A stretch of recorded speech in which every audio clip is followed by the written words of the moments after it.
Assalamu alaikum. Now I was just watching a clip of Fox and Friends, and these people were talking about race in America. Those white folks on Fox talking about race either are ignorant of the issue or are purposely disingenuous, meaning purposely misleading and lying to you. If you're black and you watch Fox News, you got to have your head examined. Like, I have my issues with CNN, with MSNBC, but by far, Fox is the worst. I have my issues with Democrats, okay? These lukewarm, moderate Democrats like Joe Biden, like Kamala Harris, like James Carville, like Barack Obama. But trust me, Republicans are worse. I don't care how you slice it and dice it.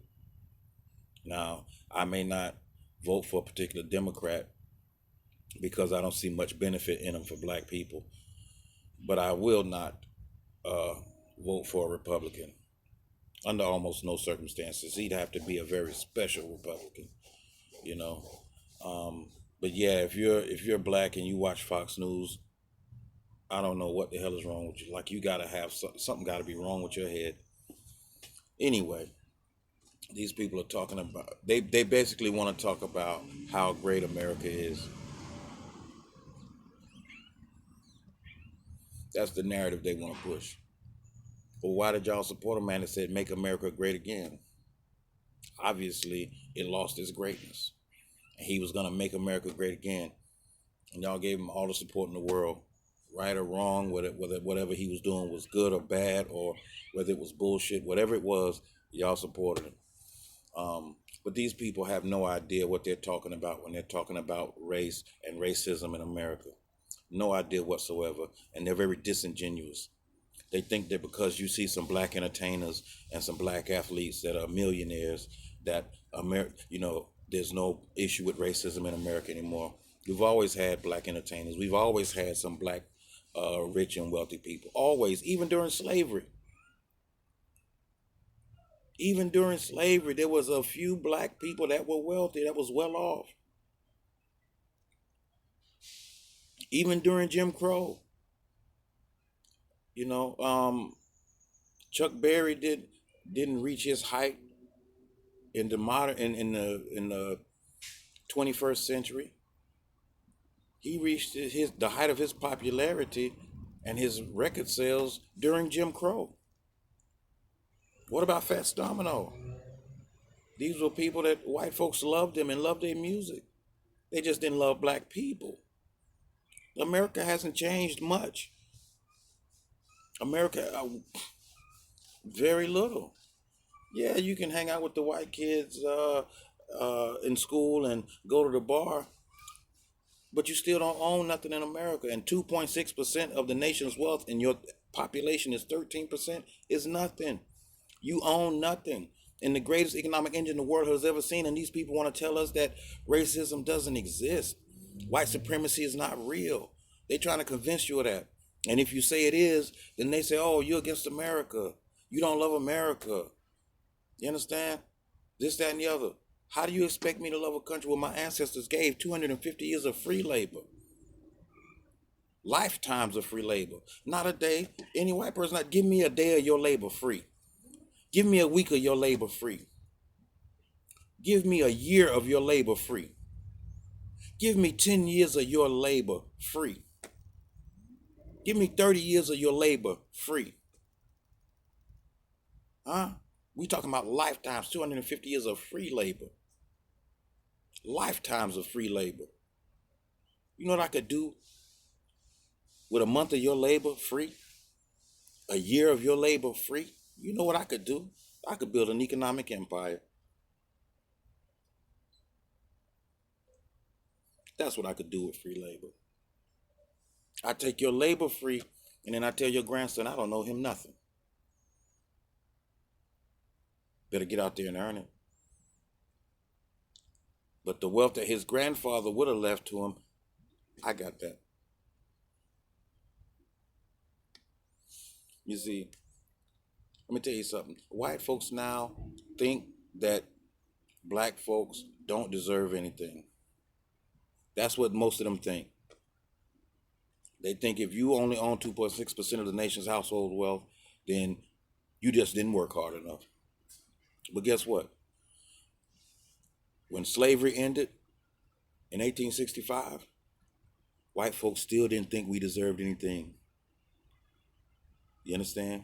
During the civil rights movement, white folks didn't think we deserved anything. Yes, Lyndon Baines Johnson pushed through civil rights legislation. He twisted arms, threatened people, maybe made some promises to some other people to get that legislation passed. But regular white folks at the time did not believe it was necessary. They didn't believe that black folks needed anything. I watched interviews where a white reporter went through the South talking to regular white folks at the time that the civil rights legislation was passed. And you know what they said? They have the same rights we have. I don't see why it's necessary. That's what white folks were saying. They were saying that we didn't need it, we didn't deserve it, there was no need for it.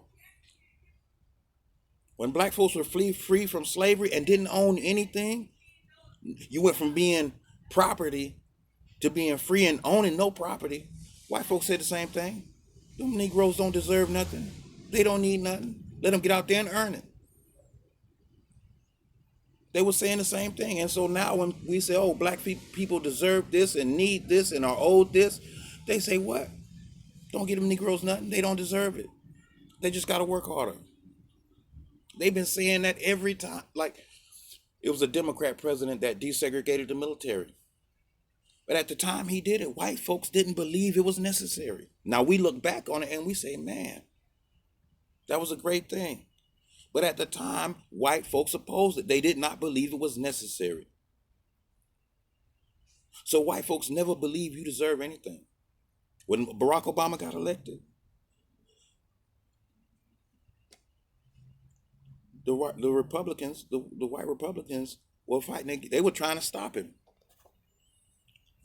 Mitch McConnell wanted to make him a one-term president. But they like to use that and say, oh, well, we had a black president, so what? So what? He don't come from the cotton fields of the South. Matter of fact, his mother's side of the family, the white folks, they, well off, wealthy. He got the benefits of that wealth. His grandmother left him about almost $500,000. And that's not including the education that she gave him, the gift she gave him while he was growing up, the benefits of getting the best of everything, the best living environment, the best home, the best neighborhoods, the best schools. He got the benefits of all that white wealth and white privilege.